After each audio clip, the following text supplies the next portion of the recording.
pwedeng labagin ng Senado ang ating konstitusyon. Pwede nilang hindi ituloy yung impeachment. Wala na masyadong pakyut.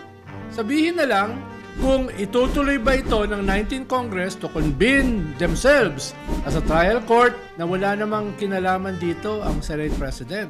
Yung plenary ang magpapasya. Of course, kaya ka nga Senate President, the leader ka na Senate, 89% ang sinasabi, dapat harapin na yung impeachment ni Vice President Sara. Aside pa doon sa mga ibang ebidensya na nanggaling mismo sa kanyang public statements. Sa kanilang magiging boto, alam mo naman, sa panahon ng social media, pag lumabas na yan, that will be there forever. So mahiya naman sila sa kanilang mga apo at yung magiging apo ng kanilang mga apo dahil hindi sila makakalimutan. Sabi ni Harry Roque dati, haharapin niya! Yeah. Kahit anong kaso na isang pa sa kanya. Bakit wala si Bongo sa Hague? Nag-aambisyon ka ng higher position sa 2028. Kwan mo, i-hedge mo yung iyong assets, no? At babawasan mo yung liabilities. At going into 28, halos sigurado ko meron siyang ambisyon na tumakbo para higher position. Lalo na, kahit matalo siya, mananatili naman siyang senador. Yeah. No? No loss. Kaya hindi ako magugulat na gagawin niya yun. Welcome back sa latest episode ng Pilipinas 360 Degrees. Usually, ang mga kasama po natin dito ay mga secretaries or undersecretaries. Today, unfortunately, ex-secretary lang kasama natin. But I'm sure babawi siya more than enough. Kasama po natin si retired secretary. Ano pa naman yan? Retired ex-secretary of Political Affairs, Sir Ronald Niaos. Thank you so much, Sir Ronald. Salamat. Kunyari. Ganda na intro mo eh. Oo, ganda ng intro natin. Ex-cabinet secretary. Cabinet secretary. Hopefully least, sa mga susunod na kabanata, babawi tayo sa mga kasalukuyan or At least hindi ako X-Men. Yun lang. Ex-human rights. Ex-human rights. Sir Ronald, speaking of... No, not what you said. But speaking of... simulan muna tayo sa impeachment kasi kanina mukhang tuwan-tuwa ka dun sa press conference ni Senate President Chizo Escudero. Sa totoo lang, hindi ko na-gets yung sinabi niya kasi parang sabi niya, pwede mangyari, hindi pwede mangyari, hindi pwede mangyari yung hindi pwede mangyari. What is your read? Is he trying to just dribble this hanggang mawala yung momentum or to just pass it to the next Congress hoping that he will do good enough to impress a certain DDS bloc, or is he just being realistic, looking at the balance of forces internally and also the momentum? Anong base niyo Yun dito? yung maganda sa'yo, Richard. Sinamarize mo na eh. All of the above. Basically. Dahil sa kabila ng kanyang mga pakyut kanina sa kanyang press conference, no? Ang very dominant dun sa kanyang press con ay sineset niya yung predicate Right. na pwedeng labagin ng Senado ang ating konstitusyon. Pwede nilang hindi ituloy yung impeachment na constitutional mandate nila. Diba? So yung kanyang redefinition ng forthwith na nagsimula last February ay mukhang hindi lang usapin ng words na nire-redefine niya na malinaw naman sa Webster Dictionary kung ano ibig sabihin. No? Right. Kung hindi ay setting the possible predicate para hindi matuloy ang impeachment. Sinabi ko na yan last February at March. Yeah. Ito yung delikado rito. Pag na-delay itong pag-convene ng 19th Congress sa trial court, ay may possibility na yan ay isabotahe para hindi mag-continue sa 20th Congress. At mukhang yun yung doon tayo papunta. Nung pinospone niya, yung June 2, late na nga, after elections, June 2, na session nila para pag-usapan ng impeachment sa June 11. Anong ibig sabihin nun? June 12, holiday. June 13, tapos na ang sessions ng Senate at saka House. So talagang at best, dinadala niya sa bingit. No? At worst, ay talagang bahagi ng isang insidious plot para isabotahe itong impeachment process. Nalabag sa ating konstitusyon. Labag na nga yung kanyang pag-delay dahil ang linaw-linaw ng forthwith, ang linaw-linaw ng sui generis. Hindi pwedeng gamitin ang recess as a justification para hindi mag-convene. No? So the plot thickens. No? Yun yung problema rito. Kaya wala na masyadong pakyut. Sabihin na lang kung itutuloy ba ito ng 19th Congress to convene themselves as a trial court para pwedeng ipasa sa 20th Congress, imbis na sinasabi na, uy, pwede itong gawin, ito ay pwedeng gawin, ito ay pwedeng i-reject ng 20th Congress, ilagay mo na sa kanila yung burden. Tapos maghuhugas kamay ka na wala namang kinalaman dito ang Senate President. Yung plenary ang magpapasya. Of course, kaya ka nga Senate President, the leader ka ng Senate, may impluensya ka. Huwag naman sabihin na yung plenary lang without any influence from the Senate President ang purely magpapasya. Kaya, ano ba yung press ko na yun? Ano bang purpose nun? Maybe the latest fashion design. Tapos na yung Paris. Tapos na Paris. Milan Week. Meron pa. Papunta tayo sa summer wear soon. Medyo summer wear yatang vibes. But Sir Ronald, going back to this, so what are the things na kailangan mangyari? Kailangan mag-ingay lalo yung mga, opposition. Kung si Pimentel, si Riza Ontiveros, maybe yung mga ibang medyo centrist na hindi necessarily Team DDS. Kailangan ba ng people power or at least threat of people power para medyo gumalaw-galaw yung mga kaibigan natin kahit dyan? hindi yung mga senador dahil judges sila eh. Yung mga, naman dyan, yung mga sinasabi mong centrist o progressive sa Senate ay hindi naman nila ipapakita yung kanilang conflict of interest. Hindi tulad ng iba na nagsalita na several months ago na hindi sila papayag na ma-impeach si Vice President Sara. Sila yung hukom eh. No? Pinrejudge na nila. Na. Wala pa nga yung ebidensya, hindi pa nga nagsisimula yung proseso. Yung ibang mga disente, hindi naman gagawin yon. Ang pwedeng gawin ngayon ay bibingka. Sa taas, yung presidente at Malacanang, kahit ina-emphasize niya, yung hindi siya sang-ayon sa impeachment na matagal nang tapos, kahit ina-emphasize niya yung separation of powers, in the real world, meron naman niyang mga influences. Ito ba yung based sa personal experience, Sir Ronald? Hindi naman, detached observation. No? Historical analysis. Dalawang impeachment na nakita ko. No? From Ikalawa, sa baba. Sa baba. Yeah. Dahil sabi nga lang, SWS, almost 90%, ang 89% ang sinasabi, dapat harapin na yung impeachment ni Vice President Sara. Na sinabi naman niya 2 days ago na sang-ayon siya na ituloy. Yeah. Kahit hindi niya wini-withdraw yung kanyang kaso na final sa Supreme Court para patayin yung impeachment. Parang medyo ipokrita ng konti. Pero mismo siya, sinabi niya, tuloy na! So, dapat itong mga senador, lalo na yung kanyang mga kakampi, ay payagan ng tumuloy. No? Itong impeachment na ito.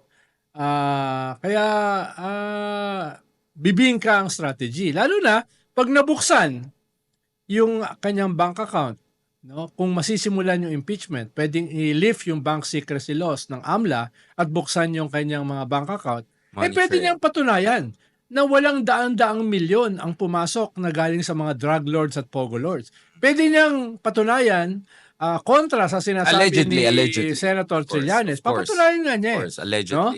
Sa sinasabi ni Senator Trillanes na allegedly ay merong mga daan-daang milyon na pumasok sa kanyang bank account galing sa mga drug lords at saka pogo lords. Yan yung pagkakataon para patunayan niya.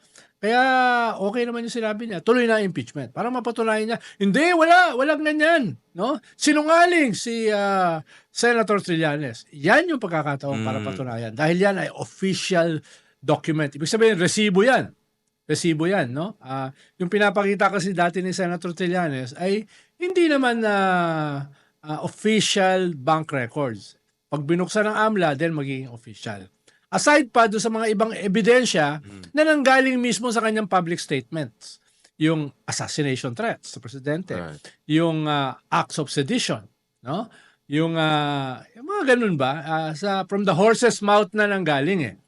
At yung iba na mga lumabas na sa congressional hearings, yung sa confidential at saka intelligence fund. Na meron ng mga notice of disallowance, mismo ang COA. So, harapin na niya yan. No? Dahil ayaw niyang harapin sa Kongreso. Harapin mo sa Korte ng Senado as a trial court. Sir Ronald, if you go back to this, Sir Ronald ang tawag ko sa'yo kaysa secretary or ex-secretary kung saan mapunta ang usapan. Sir Ronald, you got things going. I think yung kape mo yata medyo malakas. But going back to this, doesn't this show na baka takot nga ang kampo ng mga Duterte na to even have a trial to begin with? Kasi kung titignan mo on the surface, mukhang they have the numbers. Especially sa darating na kongreso, di ba? They had a pretty decent performance. Pero baka this shows na worried actually sila na even a trial, just a robust trial in itself, even if they may have numbers to block a conviction, they may not be able to damage control enough in terms of undermining the political capital of the vice president. Exactly, dahil kahit assuming na may numero sila at eventually ay mapipigilan nila yung pag-convict kay Vice President Sara, dahil nasimulan yung proseso ng impeachment, may ipapakita yung mga ebidensya. Baka nga ipatawag pa dyan yung militar na nag-deliver ng pera at inubos yung 120 million in 11 days. Eh yan, baka tumestigo na dyan, no? Maliban pa doon sa COA disallowance, maliban pa doon sa ipapalabas yung mga tape ng kanyang statements, no? At marami pang iba. Kaya, I'm sure, ayaw nilang magsimula yung impeachment. Ayaw nilang mag-convene yung Senado as a trial court. Ngayon, pagbibigyan ba siya ng leaders ng Senado? Eh, yung mga iba kasi nagsasalita na eh. Yeah. No, malinaw na yung kanilang bias kahit hindi pa nagsisimula yung proseso. Eh, mag-ingat sila. Hahatulan sila ng kasaysayan. Hahatulan sila ng mamamayan. Hahatulan sila ng susunod na henerasyon. No? Sa kanilang magiging conduct, sa kanilang magiging boto, sa kanilang mga sasabihin ngayon. Alam mo naman, sa panahon ng social media, pag lumabas na yan, that will be there forever. So mahiya naman sila sa kanilang mga apo at yung magiging apo ng kanilang mga apo dahil hindi sila makakalimutan sa ating kasaysayan. No? Eh, sabagay. Hall of shame, parang ganun. Sabagay, hindi ka nun ka mahiyain. Yung marami sa ating mga medyo politiko. mataas kasi Hindi stand. katulad natin na tayo ay mahiyain. No? Speaking of mahihayin, Sir Ronald, going back to this, baka naman hindi hiyang issue. Ang issue nila is may nakita silang survey na sinasabi na yung isa nga nasa detention, 60% na yung 63% yung trust rating. Yung isa wala namang ginagawa since last year. 50% ang trust rating. Baka tinitignan nila, mukhang malakas pala itong mga to. Nag-number 1 pa yung isa alay nila, number 3 yung isa sa Senate race. Advice ko sa kanila, mag-FGD na lang sila. Qualitative na lang, imbes na quantitative. Dahil may dissonance minsan itong mga survey na ito eh. Halimbawa, isang survey firm, sinasabi na ganito, 51% ang ayaw sa impeachment. Tapos at the same time, sinasabi 50% undecided. What was that about? No? Tapos 62%. Meron kang isang survey na sinasabi na 2/3 sang-ayon na listisin si Digong sa ICC, no? Pero ang approval rating ni Sara ay 50%. So may ganung klaseng dissonance eh dito sa mga ibang mga surveys na ito. Hindi ko naman nila lahat, no? Yeah. Pero I will take them with a grain of salt. Baka hindi lang grain. Baka 1 kilo ng salt. Sige, sir, bago mas maraming pang magalit sa akin. I'm just being fair. I'm just asking this question.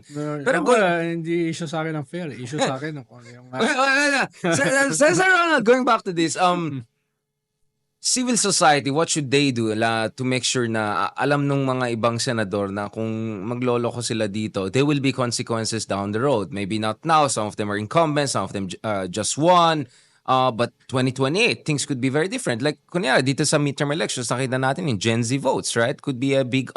we don't have exit polls, so we don't know exactly, but I think if we do focus group discussion, lalabas sa mga Gen Zs, ayaw nila masira yung kanilang kinabukasan, ayaw nila yung mga kalokohan, mga usual traditional politics. So this could bite them come down the road, right? Definitely. Dapat kabahan sila doon sa resulta ng eleksyon. Dahil yung Gen Z, yung millennials, bahagi na yan ng civil society eh. At hindi siya na-factor in dito sa mga surveys. Lalo na, nearing the election, may mga 23-24% na soft votes. Ano ba yun? Ano yung soft votes na yun? Yan ba yung mga Gen Z? Yan ba yung mga millennials? Ibig sabihin, may emerging force na hindi nasusukat nung mga survey firms at nung mga political pundits, no, na hindi nila na-factor in, na nagpanalo kay Bam at saka kay Kiko at saka sa Akbayan as the highest party list, yeah. Party list sa kasaysayan ng party list system. Mga local candidates katulad ni Congressman Kakabag-Aw na tinalo yung mga Ecleo o si Congressman Bautista na tinalo yung pinakamayaman na nanay sa buong Pilipinas, si Cynthia Villar, no, etc. etc. So, wag nilang i-underestimate yan, no? Right. Pag yan ay nag-scale up, pag yan ay nag-consolidate, isa yan sa hahatol sa kanila. Yan yung civil society na bago. Pag sinabi mo civil society, hindi lang naman yung mga NGOs. Right. Yan yung mga hindi kasama sa gobyerno. pero nag-a-assert ng kanilang right as citizens. May bagong citizenship na sumusupot ngayon eh. May bagong patriotism na sumusulpot ngayon na nagko-converge. Diyan sila kabahan. No? Moving into 2028. Dahil yan yung clear writing on the wall.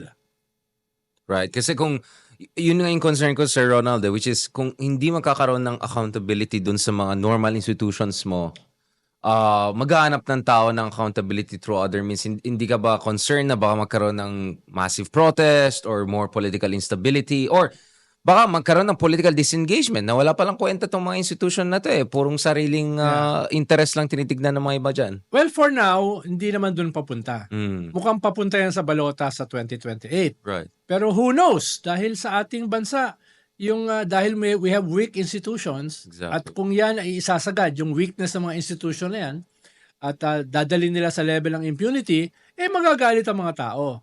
Not necessarily para pabagsakin yung weak political system, at least not yet. Right. Pero at least maging threat diyan sa system na yan. At posible na dumami yan, yung mga magmo-mobilize na yan, na medyo in-underestimate mo ang boto. Perhaps yung boto na yan ay magma-manifest into Gen Z and millennials on the streets. No? Yung aming demographics. Yan yung mga hindi na-miss nung kan eh. Yung aming sektor ng mga millennials. Yan yung na-miss eh. No? Ikaw ba? Boomer ka ba? Ano? Old millennial. I think ang technical term, Sir Ronald. Ikaw yung young boomer. Old millennial. Going back to, well, I think we had enough of Jesus Cordero for this morning, but let's talk about Harry Roque. Kasi kanina, tuwang-tuwa si newly minted PNP chief, General Torre, na sabi niya, ito na, may nahuli na si Teves, nauna na yung isa. Sabi niya, kaya harapin niya, umuwi na siya, harapin niya yung hustisya, abogado naman siya, he should know naman na there's a system. Kaysa sabi niya, magrarally-rally, magdadrama-drama siya online. What do you say about that, General Torre really focusing on the Harry Roque issue and confidently asking him to come back and face justice? Well, very prominent kasi yung issue ni Harry Roque. Right. Tapos, sinampahan na siya ng kaso ng money laundering at saka human trafficking. Tapos, medyo mayabang pa siya sa abroad. No? Binabanatan niya yan, yung conspiracy na yan laban sa kanya. Feeling kasi niya importante siya. No? Relevant. Oo, very relevant siya. No? Lalo na pag naguhulog siya ng coin sa imburnal. At yung imburnal ay sumasagot. No? Yung ganun. Mahalaga dahil sabi ni Harry Roque dati, haharapin niya. Yeah. Kahit anong kaso na isang pa sa kanya. Talagang. No, saan niya haharapin? Doon sa Field of Tulips? Doon ba niya With the rainbow. Oo. Doon ba niya haharapin? Dito niya harapin. Yeah. Diba? Kaya, okay. Sa asylum center daw. Okay naman harapin yung niya. sinabi ni Harry Roque, ni General Torre. Torre, oo. Dito niya harapin, no? At pwedeng tamaan yung kanyang asylum process dahil very keen ang Dutch government and all European governments sa usapin ng human trafficking. Right. No? Kaya baka mapabilis. Kahit wala tayong extradition treaty sa Netherlands, ay pwedeng mag-request ang Philippine government sa Dutch government. Interpol. Oo, Yeah. katulad ng ginawa kay Tevez. Right. No? At nung una, nagmamatigas yung East Timor government na hindi nila ibibigay, pero Right. eventually lumambot at hinuli. Kidnap daw, Sir Ronald. Kidnap daw ang tawag ng... Okay. Kidnap daw. Pag fugitive na huli, kidnap na ang Diba? tawag. Yabang-yabang ni Tevez eh. Nung hinuli, naghihiyaw. Oo. No? Ayaw bitawan yung abogado. Sana naman, hindi naman mangyari kay ex-human rights Harry Roque. Oo. Na Ex-human nasisigaw siya rights. pagkatapos siya magmalaki. No? Tingin ko Oo. naman ay hindi niya gagawin yon. Pero who knows? No? Who knows? Baka maglupasay siya ron. No? Oo, I mean, lupasay siya ron medyo. sa imburnal. Baka may matay niyan. Mahirap yan. baka mahirapang Interpol na Sir Ronald, now before we go where I think you're going, let's go to the other interesting character. Ito. Madrama din to. Bato de la Rosa. So, base sa mga conversations na sabi ng ibang eksperto katulad ni Attorney Conti, ICC accredited yan. So, medyo siguro alam na yung proseso. Sabi niya, actually, Bato can copy yung case ng isang Nigerian president. If I'm not mistaken, was it Kenyatta who actually voluntarily. Balik Oo, balik-pasok, Yeah. tapos nagko-cooperate, tapos pinabalik naman siya. So parang the idea is, kaysa hintayin mo na maaresto ka or magkaroon ng suspicion na tatakas ka or whatever, just constructively engage. Baka nga, you will have pa nga your liberty. Ikaw, Sir Ronald, anong suggestion mo? Should Tingin we... ko naman, ganun katapang si Oo, Senator Bato at yeah. gagawin niya yon. Correct. Pupunta siya sa The Hague nang walang takot. No? Sana lang, ipakita niya yung kailan. Yun No? lang, oo. Pero ako naniniwala ako, ganun siya katapang na haharapin niya yan. Head At on. pabalik-balik. At Hindi lang once. balik, no? Pwede na lang kung matapilok siya habang nandun siya. Yun lang, Wala oo. tayong magagawa ron. No? Pero ako'y naniniwala na ganun siya katapang. Ikaw ba, hindi ka ba naniniwala? Na, ako naiwala ako. Yan. Lalo yung video niya na talagang may piatos talaga talaga sa Davao, di ba? Yung ganun siya talagang Hindi lang sa Davao, pati sa Palawan daw, may piatos. single T. Di magbaon siya ng Single piatos, papunta ng The Hague. Tsaka would be nice. At kung sakaling huhulihin siya at makukulong siya, magpoprotesta ako. Bakit, Sir Ronald? Bakit ngayon lang? Yun lang. Yung pala nilabas mo yung tunay mong... No, but Sir Ronald, di ba kung talaga love na love niya si Tatay Digong, edi magsama sila. Sinabi niya. Kaya nga love na Wawa love. naman, walang kasama ron, di ba? Kaya nga. Imagine mo yung mimit niya si Tatay Digong, biglang malock na yung door. Oo. You can't stay there. Sabihin, di ba?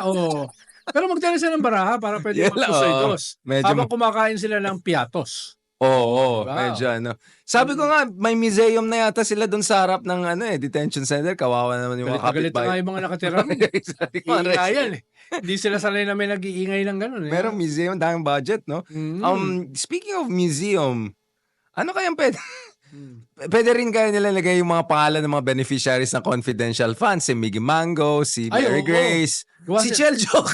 Nagawa ko ng bandera ni Marian Rivera at saka ni Chel lang. Jokno. Ayan tayo. Kasama lang ang bandera ni Correct. Piatos at saka ni Ayan. Tempura at saka ni Lapa. No? Baka nga may Richard Haydarian pa rin Meron kasama, yung no? iba yung first, parang Richard Liamas, tapos Ronald Hindi Haydarian. ako magugulat kung may ganun. No? Gawin na ng mga bandera. Ganda nun, ha? Doon sa labas ng presinto. Ganda ng talagang choreography yata ni. Yes. Hindi ko lang kung si Harry Roque nag-choreograph ng, but that's an interesting situation. Now, last part for this part 1, because we're gonna have another discussion later on.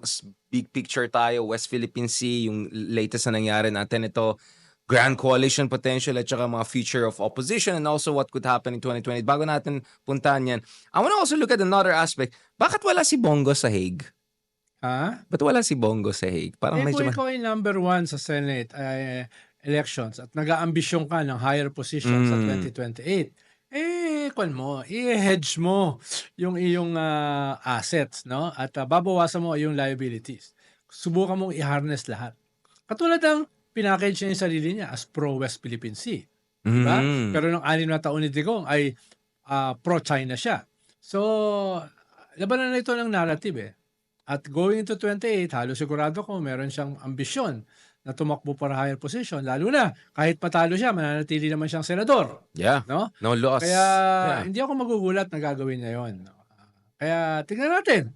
At mukhang hindi naman siya ganun kalapit kay Sara Duterte. Wala akong sinasabi na may hituan wala sila. tayong sinasabi. Wala akong sinasabi. Pero hindi lang siya kasing close ni Bato. Ganon din ang sinabi Kesa- nung mga nandun sa detention, sa labas ng detention. Sabi ko, bakit wala sila? Well, si Bato medyo nagigets ko bakit. Pero sabi ko, bakit yung iba? Pwede naman sila I mean, Correct. si Marcoleta na nga nandyan na. Doon sa Daig. No? Oo, si Marcoleta. Ano siya, no? Social. Baka nagpapasalamat, no? Nagmamano. Kasama niya si Amy. Ayun, isa pa yan. Si diba? Amy. We're not gonna close this episode without discussing Amy Marcos. Yeah. Sir Ronald, paano daw? Kawawa ka daw ngayon, nananalo na daw si Amy, babawi daw siya sa'yo. Kasi binubuli mo daw siya throughout the race na hindi siya mananalo. Ay, Ito na yun, namamangka sa dalawang ilog, nakapasok na sa ilog. By the skin of her teeth. labindalawa. Number By the 12, skin of no? her teeth, yeah. Ako, i-blame ko yan yung gobyerno, yung alyansa. Napakahina nung kampanya. Dapat wineponize nila yung mga issues na yan No? Wineponize nila yung West Philippine Sea, wineponize yung crimes against humanity, wineponize yung massive graft and corruption na ginawa ng presidente. To Ang be problema, mag-isa lang siya. fair, let's be fair. Like, we're critical of the president, but we said, at least dun sa Lawag, he laid out Hindi the lang, blueprint. sa mga sorties, sinasabi Right. niya yun. Ang problema, parang Sa ibang sorties din, sinabi ni Parang BBM. Lone Ranger siya. Di ba? Hindi inuulit. Hindi nga siya sinasama Ang narinig ko lang umulit, si Pacquiao, talo pa. Exactly. oo. Si Pacquiao lang yata yung perfect attendance yata sa It's about sorties. weaponization Itong mga na ito. Sa group work. Mga issues na ito. At saka, ayusin yung machinery. Dahil usually kasi sa last 2 weeks, machinery ang mahalaga pero parang hindi nangyari Yeah, yan. hindi siya Diba? Napakahalaga ng midterm dahil plebiscite on your leadership and your governance. No? Baka hindi naman niya kasalanan nyo. Kasalanan ng mga nagpatakbo nung kampanya. Yeah, the campaign Diba? manager, which is someone who was thinking of becoming Speaker of the House na obviously hindi Hindi, okay nangyari. naman yun. Lahat naman tayo ay... Pwede mag-ambisyon. Oo, pwede naman tayo mag-ambisyon. No? Pero, wag naman niya sisihin lahat maliban sa sarili niya. Wag naman niya sisihin yung impeachment complaints na dahilan kung bakit nag-collapse yung campaign ng alyansa. So, dapat maging I wouldn't more say circumspect collapse. I naman. mean, 5 out of 12 or 6 out of 12 is not That's collapse. it's not good. But it's not like end of the world. Well, that's worse than yung previous worse, yung kay GMA noong 2007. Ilan ba yung kay So, Jimmy? 6 and 4 ba? 6. 6. Oh, ano. Kaya, tapos yung approval rating ni GMA ay Well, bumaba she was diba? like net negative. Yes, to be yes. fair. So, iwas sila. Baka mag-free fall eh. So, ayusin nila yung messaging, ayusin yung strategies, no? Dahil parang kinakapos. Right. Being a ruling party, being a ruling government, they could have done much better. No? Lalo na itong presidential sister, talagang todo atake sa kanya. Diba? So, ayun. Yeah, definitely. Sir, I appreciate you being very nice now. but I think there's more that we can discuss in the next episode kasi gusto natin balikan itong issue na hindi lang ito local politics kasi meron itong implication sa ating foreign policy, sa ating national interest at sa West Philippine At Sea. inuulit ko lang bilang huling hirit ay yung sinasabi ng mga Duterte that this was a pro-Duterte vote. Hindi totoo yan. Hindi yan totoo. Dahil maraming exactly. anti-Duterte na nag-scale up. No? Right. From BAM to Kiko to Akbayan to local candidates. So, hindi ibig sabihin nun na pro-Duterte itong nangyari sa midterm. Yeah, that's what I'm saying. Like, okay, I think definitely nag-underperform ng administration. Even the president admitted that. But I think what's also clear is that it was not also a straightforward victory. Like, do you think Camille Villar will be 100% in the DDS camp? Maybe she'll also do her own thing, right? Yeah. And then okay, the Congress is still aligned with the president. The LGUs, even yung mga aligned sa Duterte camp, I'm sure they have to also be realistic, right? Because at the end of the day, you need cooperation with the national government. So I had problems really with the media headlines na parang big win for the Duterte. I think it was more of an underperformance on one side rather than a straightforward victory for the other side. Yes. Because actually, there were 3 sides to this show. Apparently, not only 2 sides to this show. So, siguro yun na lang yung postmortem. But last point on the postmortem, Sir Ronald, from all of the elections you have covered, was this the most surprising election in terms of the gap between survey projections and what came out in terms of maybe generational changes were finally showing themselves? Or maybe because it was a perfect storm of many crazy things happening coming into the race? Or all Again, of the above all na of naman? the above. Again, all of the above. Dahil hindi na masyadong na-factor in itong demographics eh. Yeah. No? Parang territorial yung naging emphasis eh. Dito sa assessment ng survey ng mga survey firms, no? Tapos nagulat ako na may 23% daw na soft going into the elections, Right. no? At meron pang survey 3 days before the election. What was that about, no? Sino makikinabang doon sa survey na 3 days before the election, no? At nangyari yan. In terms of strategizing, you mean? Ang purpose ng survey para makapag-adjust yung mga political actors. Right. Sana ginawa na lang exit poll. No? Dahil Yeah. 3 days na lang naman eh. So, tingin ko hindi na-anticipate itong demographics ng mga Gen Z at saka ng millennials. Yung isang survey firm na credible, nakausap ko, nasabi nila ay Bakit? Meron bang hindi credible, Sir Ronald? habang ginagawa nila itong kanilang internal forensic assessment, Right. ang sinasabi nila na underestimate namin yung Gen Z. Yeah. Na underestimate namin yung millennials, which is practically 60% of all voters. Na underestimate nila at nag-deliver yon Understudied. in favor of halimbawa the Pinks na everybody malayo sa survey. Akbayan, mga 40 yan sa survey eh. Ang si Kiko labas ng 12 at pababa. Si Bam nasa bingit. Pero lahat yan ay nagbago. Right. At hindi pwedeng sabihin nagbago lang yan nung last 2 weeks. Nagbago yan dahil perhaps, hindi, wala naman ako alam sa science na Understudied yung hindi demographic. na-factor in itong demographics ng kabataan. Hindi ito usapin ng youth vote pero perhaps large sections of the Gen Z at saka millennials ay hindi na factor in. Underrepresented dun sa clusters na ginagamit sa surveys maybe. Yes, Yeah? no? At bakit iisa lang ang medyo tumama? Right. Perhaps merong dapat ayusin sa methodology or else baka wala na magpa-survey going into 2028. So kailangan ng circumspection, assessment, hindi lang individual kundi collective. So what happened? No? Rather than being defensive, rather than defending yung results. At sasabihin mo na Or getting mad at us for pointing out. sasabihin na hindi, accurate kami. Ito lang kasi yung dahilan. 1, 2, 3. Mahirap maintindihan ng tao yun, no? Paliwanag ka sa presinto, medyo. Kaya yung mga nakausap ko, sabi nila, hindi, mag-FGD na lang kami. Magka-qualitative na lang kami. Kung gano'n na magiging trend, malaki yung mawawala sa mga survey. Okay, medyo.